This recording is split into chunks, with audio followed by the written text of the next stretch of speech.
Hello everyone, I hope you all are fine and doing well. So if you are facing a problem with your search bar or your search bar is not working properly, here's how to fix it. First of all, we will go on a start icon and go on run.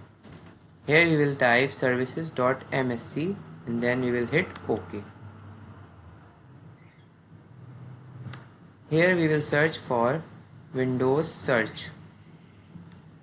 There it is. First of all, we will make sure that it is running. If it's not, then we will do a right click and go on start. Then again we will do a right click and go for properties. Here we will select automatic delay start and then we will hit apply and then OK.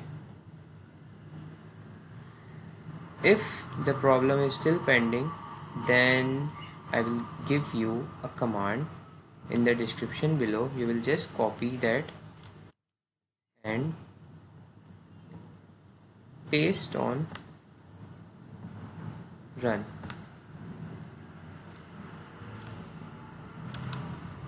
And then you will hit OK. Hopefully your problem will be solved. Do let me know in the comments below. I hope you guys like the video. Please do like, share and subscribe. Thank you so much.